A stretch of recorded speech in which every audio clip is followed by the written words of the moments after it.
Alhamdulillah, wassalatu wassalamu ala rasulillah Muhammad ibn Abdillah wa ala alihi wa sahbihi wa man walah. Subhanaka la ilma lana illa ma 'allamtana innaka antal alimul hakim. Rabbi shrah li sadri wa yassir li amri wahlul 'uqdatan min lisani yafqahu qawli. Amma ba'du. Alhamdulillah. Maaf aku hampir menyerah. Gitu ya?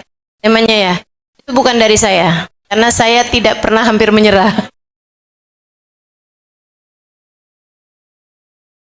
Saya lagi mikir aja, ini berarti yang hadir-hadir karena tertarik tema. Pastilah orang-orang yang pernah hampir menyerah dalam hidupnya. Teman-teman sedikit sekalian yang saya muliakan. Ada seorang anak dulu sama ayahnya. Ayahnya sangat kuat. Dia bilang sama anaknya, "Nak, kamu anak kecil, umur 5 tahunan, sangat lemah badannya." Ayahnya bilang, "Nak, gimana kalau ayah memintamu naik ke atas? Panjat. Saya nggak bakalan bisa ya. Coba, kamu pakai semua kekuatan kamu." Akhirnya anaknya mulai jalan. Mulai lari. Gak kuat, berapa langkah udah kecapean. Mulai jalan. 2 kecapean. Dia bilang, "Ayah, gak bisa ya. Saya nyerah ya." Kata ayahnya, kan ayah bilang, pakai seluruh kekuatan kamu. Saya udah pakai ya semua kekuatan saya, tapi saya nggak mampu. Saya nggak bisa. Saya nggak bisa ayah, saya nggak bisa naik. Kata ayahnya, kamu belum pakai satu kekuatan kamu. Dia bilang, apa ya kekuatan yang saya belum pakai?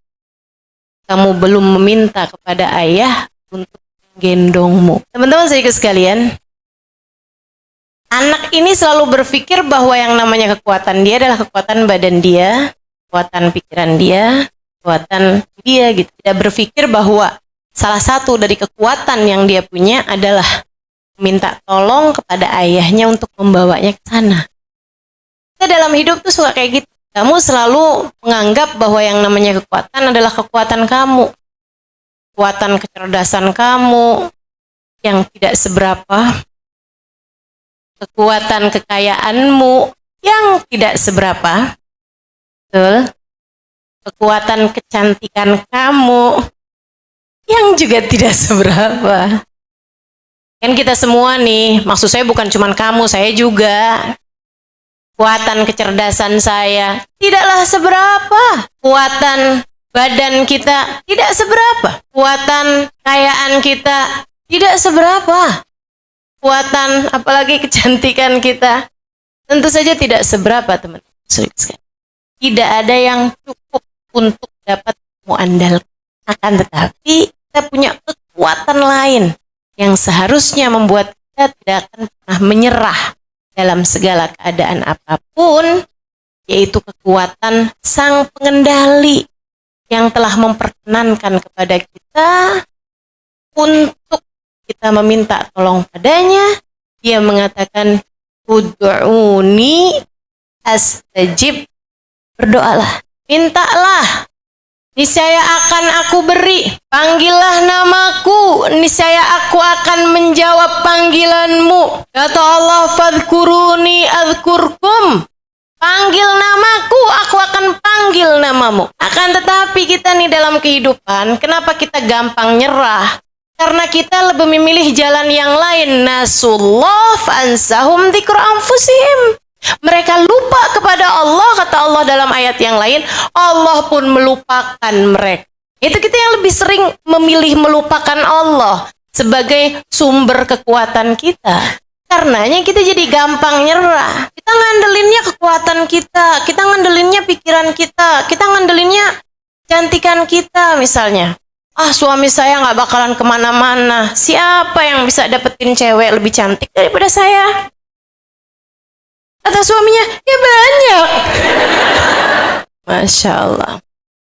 Akhirnya kan kalau kamu yang kamu andelin kecantikan, kamu hanya akan bertemu dengan kegagalan. Kalau yang kamu andelin kekuatan kamu hanya akan bertemu dengan kekecewaan. Kalau yang kamu andalkan akal pikiran kamu Nggak ada artinya apa-apa, teman-teman sekalian. Apalagi jika kamu mengandalkan yang lain-lainnya. Kekayaan kamu misalnya. Tenang aja, semua bisa dibeli. Teman-teman, saya bilangin ya. Kamu dengan uangmu bisa beli rumah. Tapi tidak bisa membeli kenyamanan dan kebahagiaan dalam rumah. Betul? Kamu dengan uangmu bisa beli kasur paling empuk sekalipun. Yang kamu kalau tidur di situ tenggelam. Dari empuknya ya. Nggak kelihatan gitu. Mandi nih mama.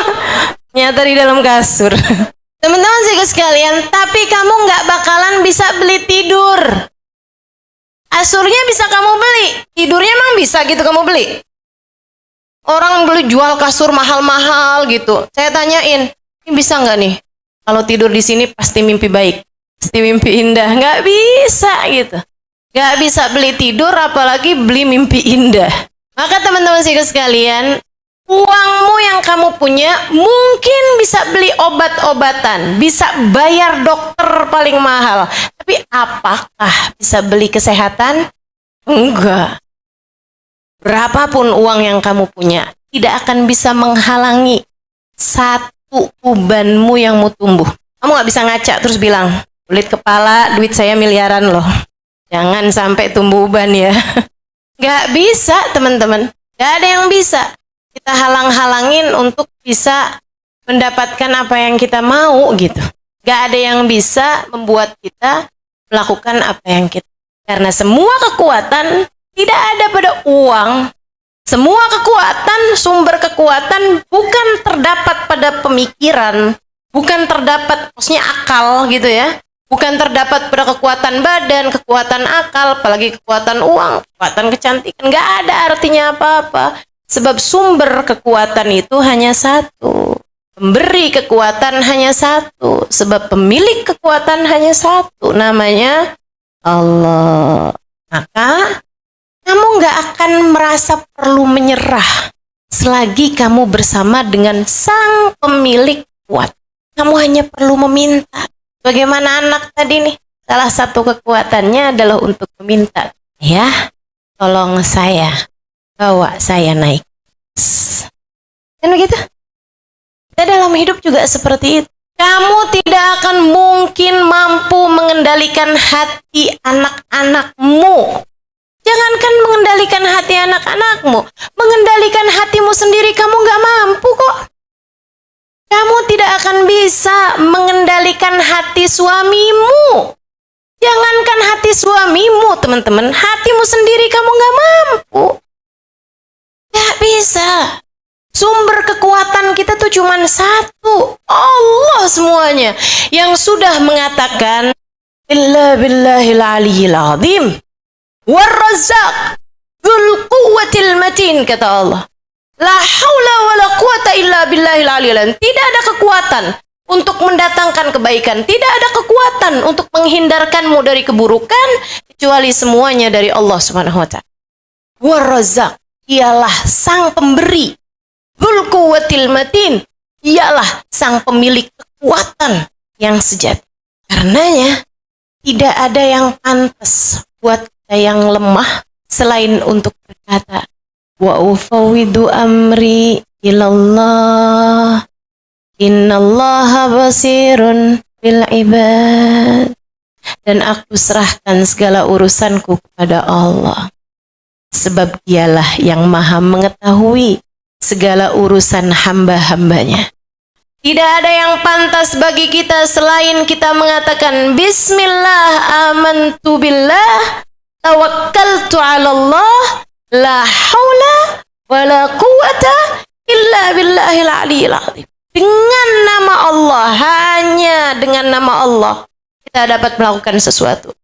Amantu billah, aku beriman kepada Allah. Tawakkaltu ala Allah, aku serahkan segala urusanku kepada Allah. Haula wala quwata illa billahil aliyil azim. Tidak ada kekuatan selain semuanya dari Allah subhanahu wa ta'ala. Teman-teman, jadi kamu nggak akan pernah perlu merasa menyerah selagi kamu tahu bahwasanya sang pemberi kekuatan senantiasa bersama dengan Kamu hanya perlu mendekat kepadanya. Kamu hanya perlu mengingatnya tanpa jeda. Kamu hanya perlu kembali kepadanya. Kamu hanya perlu merengek-rengek padanya. Dia akan memberi kepadamu. Dia akan menarik tanganmu. Dia akan mendorongmu. Dia akan menguatkanmu. Dia akan menguatkanmu. Ud'uni astajib lakum. Saya punya banyak dosa. Saya punya banyak aib. Tapi saya punya banyak salah. Masa lalu yang gelap. Rasanya tak pantas saya mendekat padanya. Lagi pula, bagaimana mungkin yang suci didekati oleh kita yang penuh dengan aib-aib ini? Allah bilang, wa idza sa'alaka ibadi anni fa inni qarib.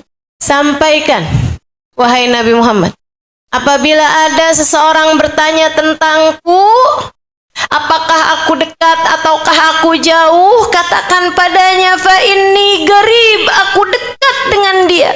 Ujibu da'watad da'i idza da'an. Aku akan menjawab panggilan siapapun yang memanggil. Allah, indah benar. Ujibu da'watad da'i idza da'an. Aku akan menjawab panggilan siapapun yang memanggilku. Kita nih kalau misalnya mau ngundang gubernur, mau ngundang presiden misalnya, belum tentu dia mau datang. Betul nggak? Ustazah gimana ya? Saya ini mau kawinan, pengen ngundang Pak Jokowi jadi saksi pernikahan saya. Gimana menurut Ustazah? Saya liatin dulu. Nggak kayaknya. Kenapa gitu Ustazah?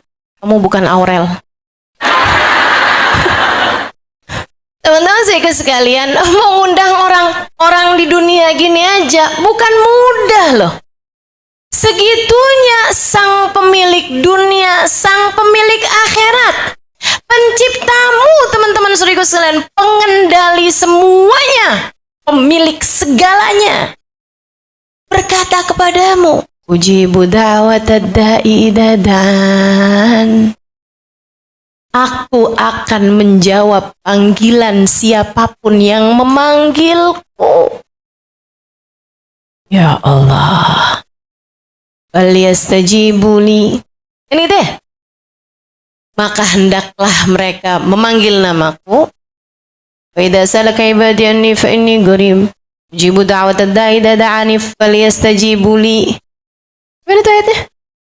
Wal yu'minu bi la'allakum tersyudun. La'allakum tersyudun. Maka panggillah aku, mintalah ijabah padaku, berimanlah kepadaku, tetaplah percaya padaku. Jangan pernah putus asa. La'allakum tersyudun. Kalian pasti akan mendapatkan petunjuk. Nikmat luar biasa ya Allah subhanahu wa ta'ala. Teman-teman saudaraku sekalian yang saya muliakan, makanya sebenarnya hamba-hamba Allah subhanahu wa ta'ala, jika mereka memang menghadirkan Allah dalam hatinya, tidak akan pernah menyerah. Bagaimana mungkin menyerah jika sang pemiliknya akhirat bersama dengannya? Menyerah dari apa? Jika selama ini pemilik kekuatan semuanya bersama dengannya. Kamu hanya perlu meminta, kamu hanya perlu berdoa, kamu hanya perlu merengek, kamu hanya perlu merintih-rintih kepadanya. Ya pasti akan mengijabah doamu, teman-teman saudara sekalian. Maka nggak usah khawatir, tidak usah khawatir. Tidak ada hal yang seharusnya perlu membuat untuk, sebab dia selalu bersama. Lagi pula ya, ketika dia memberi kepadamu kesulitan, itu juga bukan karena dia benci, akan tetapi karena dia ingin kamu naik kelas. Allah tidak mengujimu karena benci. Allah mengujimu untuk menaikkan kelasmu. Sama, kalau mau naik kelas kan ada ujiannya dulu. Tapi kok ujian saya sama terus ya Ustazah? Ya berarti kamu belum lulus-lulus. Ini ujiannya sama terus gitu. Dan jangan bangga kalau kayak gitu. Ustazah, suami saya tuh Ustazah kok kayak gitu mulu ya Ustazah. Saya ini diuji terus sama suami saya yang kayak gitu Ustazah. kok kayak gitu terus ya Ustazah? Suami saya kok diujinya kayak gitu terus? Ya berarti kamu belum lulus. Itu kok bangga? Jangan bangga teman-teman. Berarti ujian kamu tuh di situ. Ayo dah, jangan pernah nyerah. Enggak perlu. Kamu tidak pernah harus merasa menyerah seharusnya.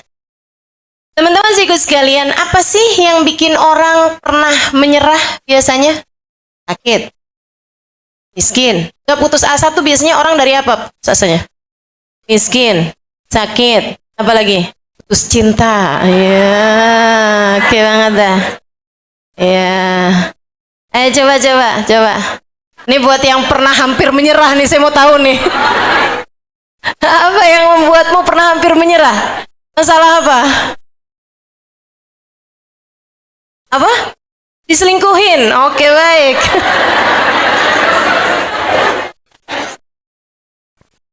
Efek layangan putus kayaknya nih.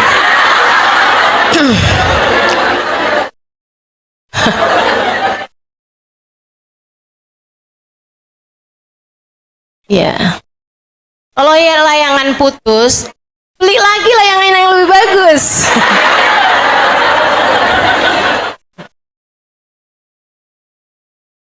Gini ya, coba ya kita bahas satu-satu. Kalau kamu pernah menyerah karena dikasih sakit paling sakit deh gitu. Apa kek sakitnya gitu ya? Cancer misalnya, atau apalah yang macam-macam itu ya, penyakit tuh. Teman-teman saya sekalian, kamu harus tahu bahwa sang pemberi kesehatan tuh cuma satu, namanya Allah. Allahumma rabban nas adhibil bas shfi anta syafi wa afi antal muafi. Itu doa yang selalu dibaca Nabi kalau ada orang yang lagi sakit. Itu bacaannya itu. Allahumma rabban nas, ya Allah engkaulah pemilik manusia. Adhibil bas, angkatlah penyakitnya. Ishfi, berikan kesembuhan padanya ya Allah. Anta syafi, sebab engkaulah satu-satunya sang pemberi kesembuhan. Wa'afi, berikanlah keselamatan bagi badannya, angkat semua penyakitnya. Antal mu'afi, engkaulah sang pemberi selamat. Teman-teman saudara sekalian, maka tidak ada pemberi kesehatan selain Allah. Tidak ada. Deketin aja, deketin Allahnya. Lebih dekat lagi, dan Allah tuh teman-teman saudara sekalian nggak pernah jahat sama hambanya. Wa makanallahu bidhallamin lil abid. Allah tidak pernah berbuat zalim kepada hambanya. Kalau kamu dikasih sakit, itu artinya sedang ada kehendak baik dari Allah Subhanahu wa taala terhadapmu. Apa kehendak baiknya Ustazah? Macam-macam.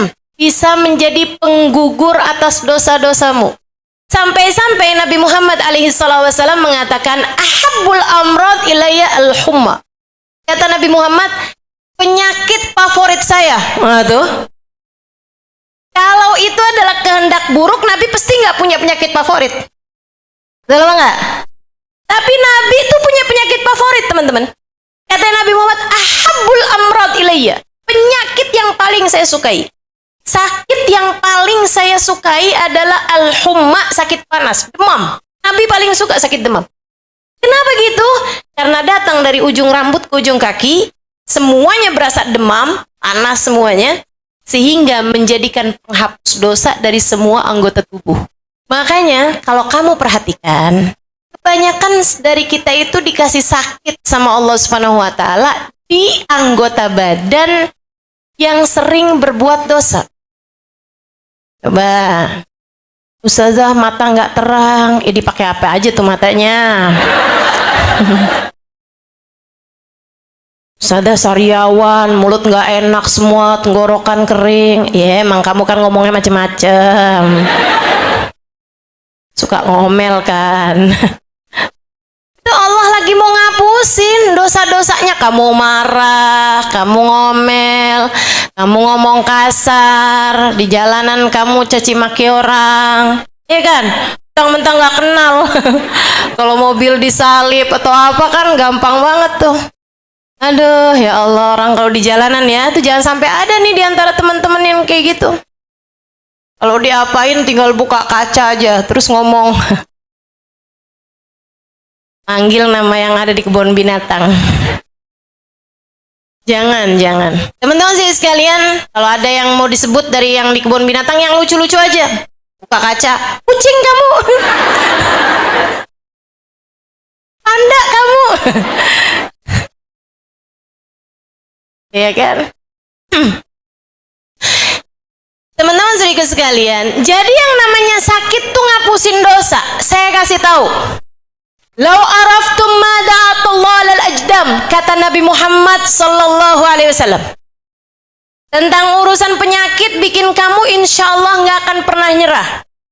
Nabi Muhammad bilang, lau araftum ma da'atullah alal ajdam, latamannaitum an law kanu judama. Andai saja kamu tahu pemberian yang akan Allah berikan di akhirat kepada orang yang kena kusta waktu di dunianya, kalian akan berharap, ya Allah, coba aja saya waktu hidup di dunia penyakitan kusta. Kusta, lepra, penyakit yang sampai, ya tahulah teman-teman seperti apa. Walakinnal mu'min la yas'al ilal afiyah. Kata Nabi Muhammad, tapi orang mukmin nggak boleh minta sakit.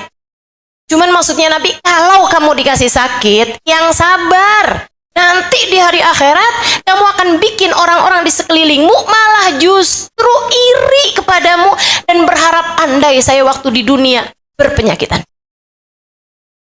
Gitu. Jadi kalau kamu waktu hidup di dunia dikasih sakit, alhamdulillah. Ngapusin dosa, teman-teman saudaraku sekalian. Ngapusin dosa. Gitu. Kamu nangis karena sakit, nggak apa-apa. Tapi jangan pernah, bahasa Indonesianya apa ya? Jaza. Apa bahasa Indonesianya? Kayak nyala-nyalahin takdirnya Allah gitu. Dosa apa nih saya? Kenapa kok saya dikasih sakit kayak gini? Tuh malaikat kalau bisa jawab, iya banyak. Malaikat atid tuh kalau denger, ya Allah, udah itu. Kali main lirik-lirikan sama malaikat rokib, iya. Dia nggak sadar, Kip, udah bikin kamu nganggur.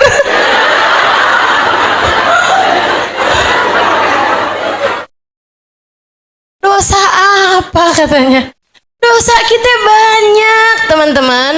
Makanya kalau Allah dikasih sakit, nggak ada yang paling pantas kita ucapkan selain yang diucapkan Nabi Muhammad alaihissalam, alhamdulillah ala kulli hal. Terima kasih ya Allah atas keadaan apapun yang kau berikan padaku. Sebab Allah tuh lagi sangat baik. Allah nggak mau kamu pulang ke negeri akhirat dengan membawa dosa. Kamu dalam hidupmu ini ada beberapa sakit yang kamu alami gitu. Kayak gitu. Dan kamu kalau ngelihat orang sakit juga kamu mesti mikirnya kayak begitu. Orang-orang baik berarti Allah lagi pengen ngapusin dosanya tuh. Sebab orang tuh suka kayak gini.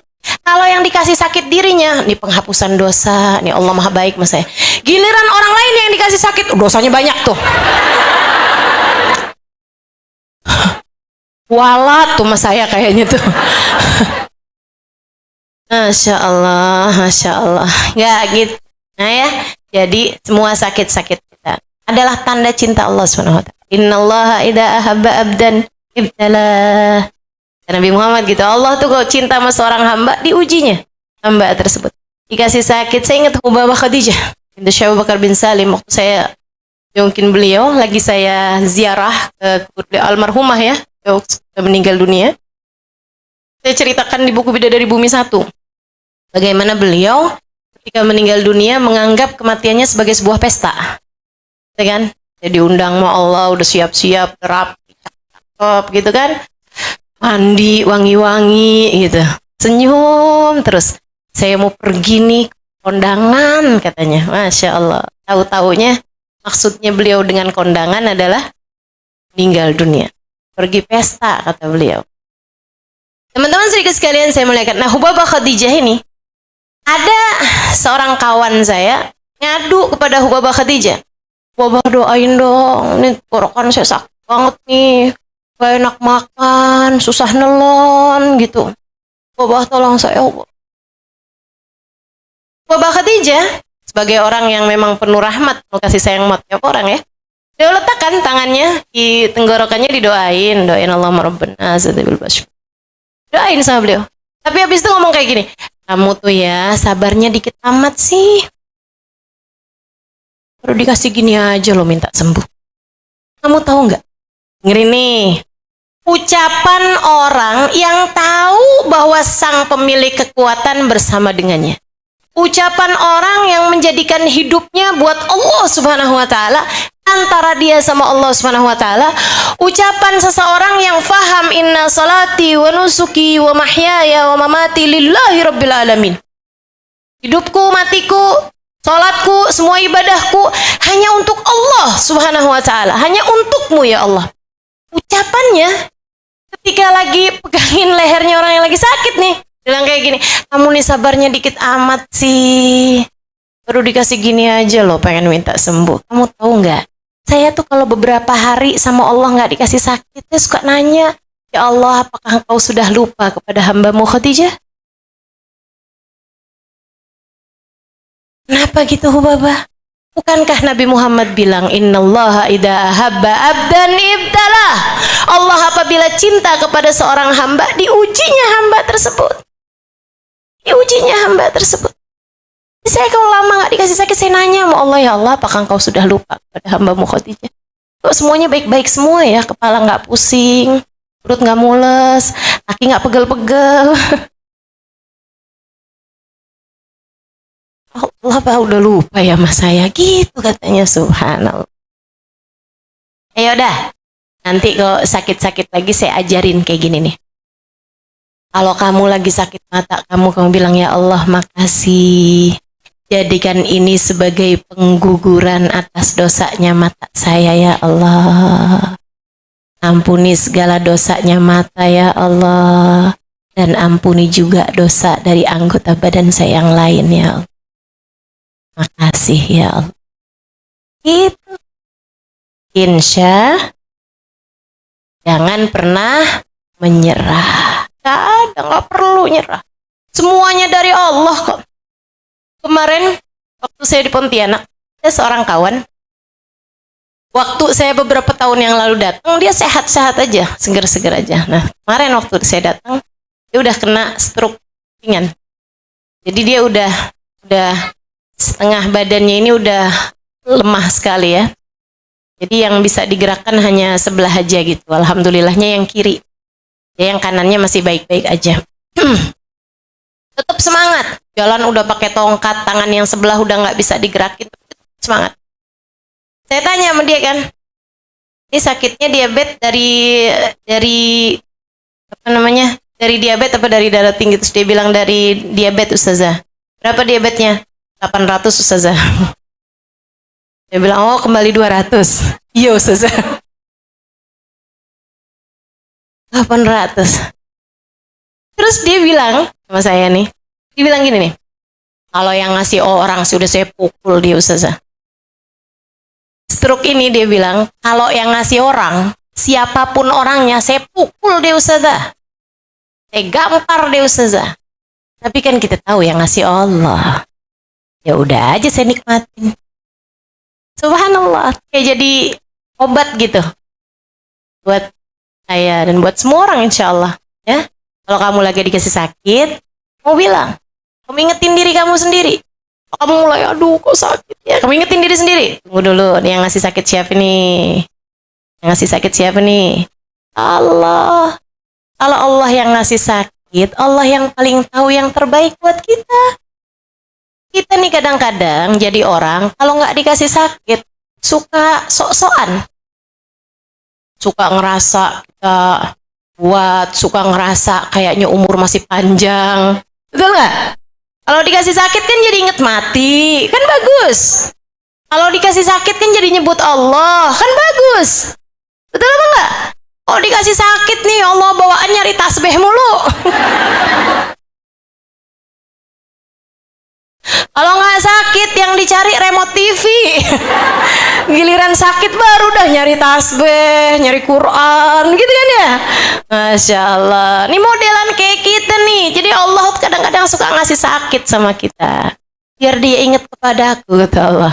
Biar dia ingat kepadaku. Kalau hamba dimurka sama Allah sekalian lo nggak pernah dikasih sakit-sakit. Jadi jangan suka ngerasa, iya enak banget ya jadi dia nggak pernah sakit. Jangan. Teman-teman, tahu nggak ada satu orang sepanjang hidupnya nggak pernah sakit? Tahu siapa? Fir'aun. Mau? Enggak. Makanya Fir'aun tuh belagu. Fir'aun itu nggak pernah sakit. Jangankan sakit yang berat, flu nggak pernah Fir'aun. Fir'aun nggak pernah pusing, nggak pernah mules, nggak pernah rematik, asam urat, kolesterol, nggak pernah tuh. Fir'aun tuh sehat terus. Anuan nih nggak pernah dia. Satu hari Fir'aun baca di kitab-kitab terdahulu. Maha suci Allah, Tuhan yang menciptakan alam semesta. Dia tidak pernah sakit. Fir'aun bacanya, oh kayak saya ya. Fir'aun itu dikasih hidupnya, itu teman-teman serius sekalian, kalau dia bilang melangit, langit hujanlah, hujan turun beneran. Makanya Fir'aun tuh ngerasa jadi Tuhan bukan karena nggak ada apa-apa, nggak punya alasan, punya alasannya. Makanya sampai para ulama bilang, andai ada orang di zaman sekarang dikasih kelebihan sama Allah kayak yang Allah beri kepada Fir'aun, dia bakalan ngaku jadi Tuhan juga. Nah, orang Lia Eden aja ngaku jadi malaikat Jibril. Padahal masih bisa ditangkap sama polisi. Ya enggak? Kalau dia malaikat Jibril masa mungkin bisa ditangkap sama polisi? Malaikat Jibril kan pimpinan para malaikat ya. Ya Allah, ada-ada aja. Jadi teman-teman saudaraku sekalian, kalau kamu dikasih sakit sama Allah, artinya Allah sedang sayang sama kamu, Allah sedang menghapuskan dosa-dosa kamu. Itu adalah takdir baik, jangan pernah menganggapnya sebagai sebuah takdir buruk. Insya. Apalagi, kamu suka nyerah dari apa? Putus cinta tadi itu ya. Teman-teman sedikit sekalian, ini saya sering sampaikan sama siapapun yang ngeluh kepada saya urusan hal-hal yang seperti ini nih. Saya bilang, dengerin. Yang pernah putus cinta dengerin. Yang pernah merasa cinta saya dikhianati. Hati saya diduakan. Atau bahasanya suami saya ternyata sudah buka cabang. Teman-teman saudariku sekalian yang saya muliakan, ketika hati seseorang berpaling darimu, seringkali itu merupakan tali-tali yang Allah Subhanahu wa Ta'ala berikan kepadamu untuk menarikmu kepada Allah. Ketika hatimu sedang merasa dihianati, cinta seseorang yang asalnya mencintaimu berpaling darimu, seringkali itu merupakan cara Allah untuk mengenalkan kepadamu cintanya yang sejati. Imam Syafi'i bahkan mengatakan, kalau kamu merasa dalam hidupmu tidak ada yang mengurusmu, berbahagialah, sebab seringkali itu merupakan pertanda Allah langsung yang akan mengurusmu. Oh, udah diselesainya sama Allah, ya Allah, enak semua dah. Nggak usah pernah nyerah. Nggak usah.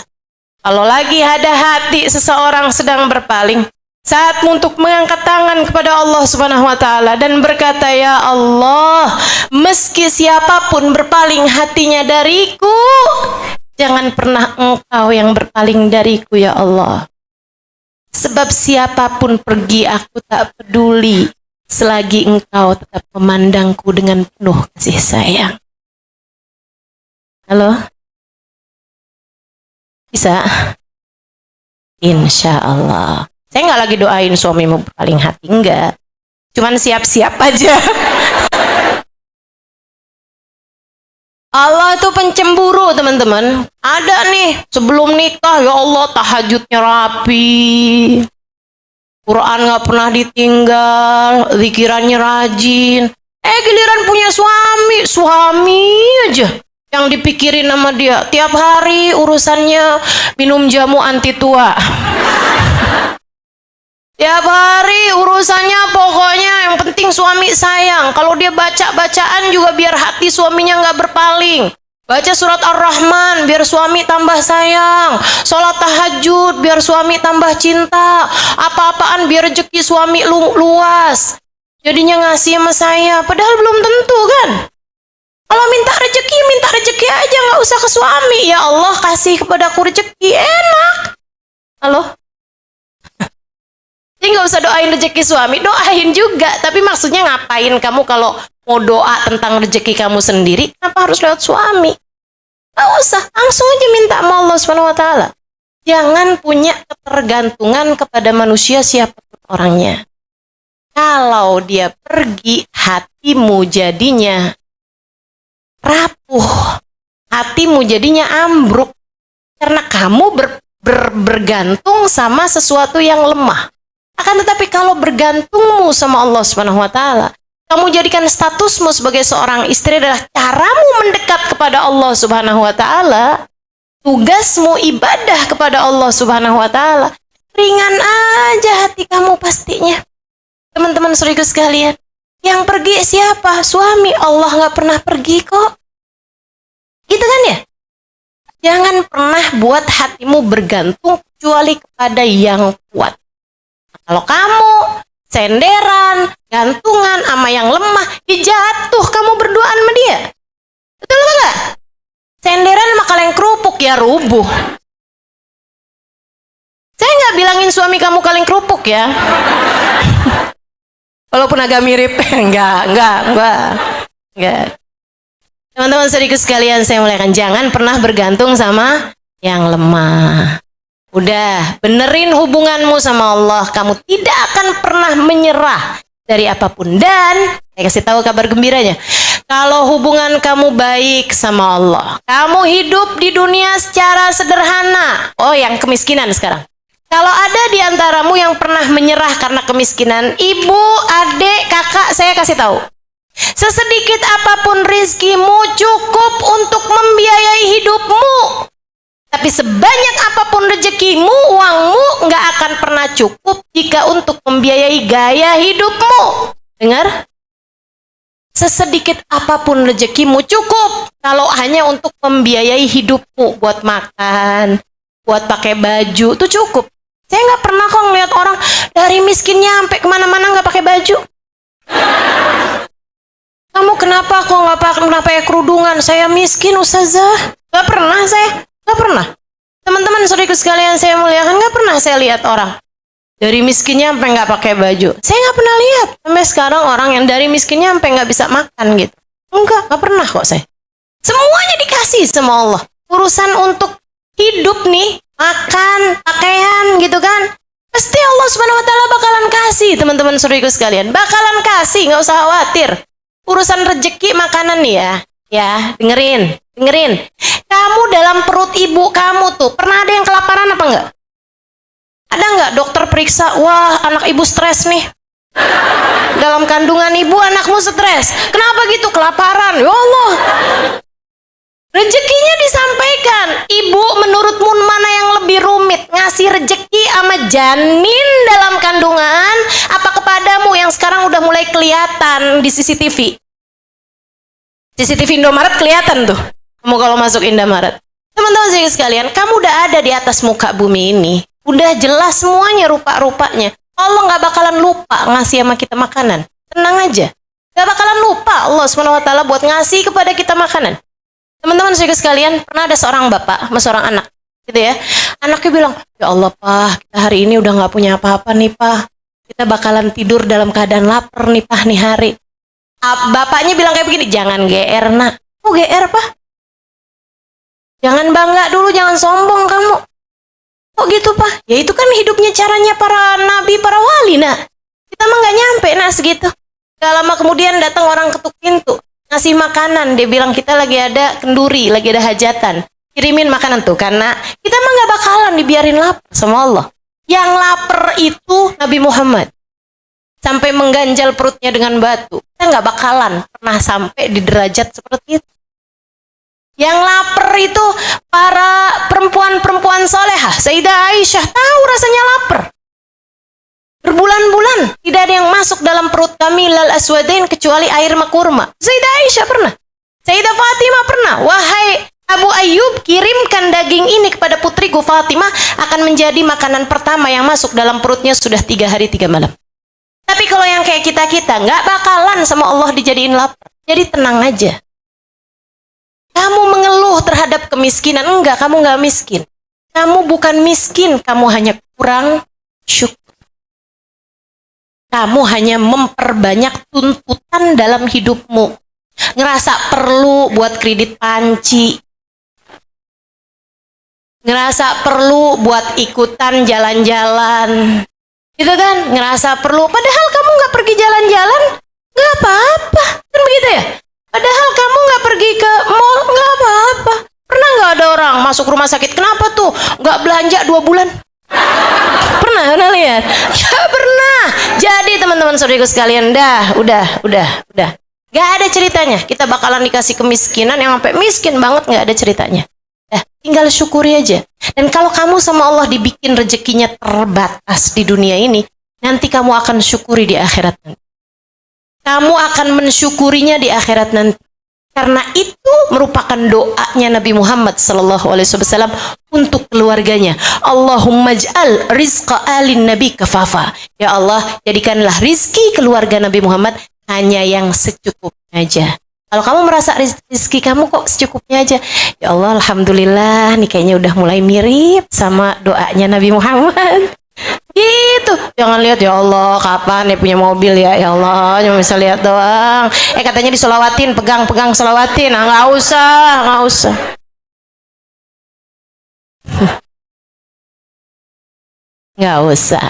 Nggak usah.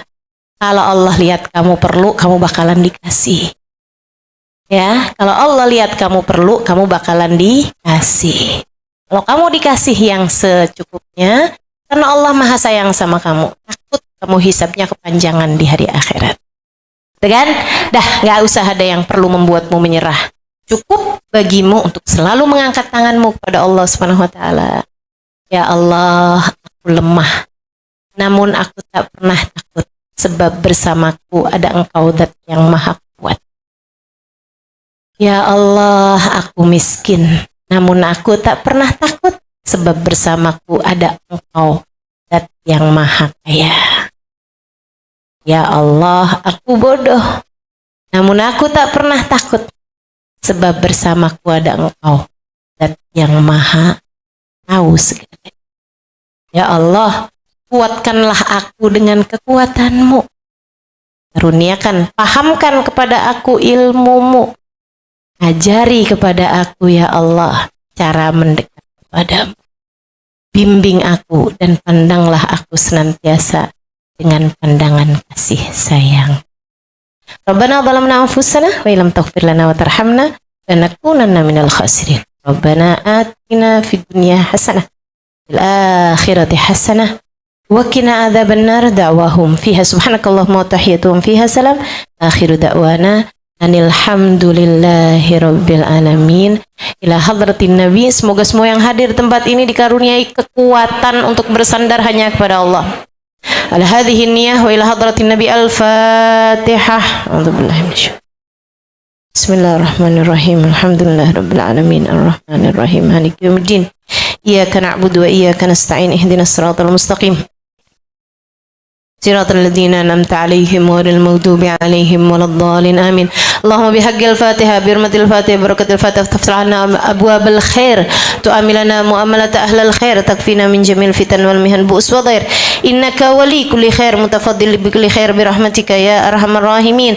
اللهم إنا نسألك زيادة في الدين بركة في الأمور وصحة في الجسد وسعة في الرزق وتوبة قبل الموت وشهادة عند الموت مغفرة بعد الموت وعفوا عند الحساب وأمانا من العذاب ونصيبا من الجنة وارزقنا النظر إلى وجهك الكريم. اللهم عافنا من بلائك وأوزعنا شكر نعمائك وأذقنا برد عفوك وحلاوة مناجاتك.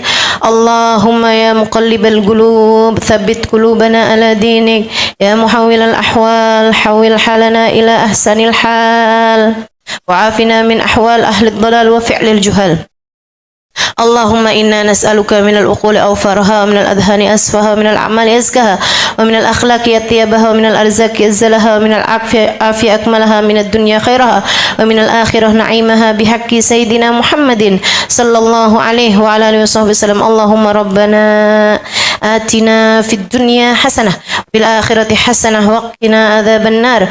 Dawam fi subhanaka Allahumma wa tahiyyatuhum fiha salam.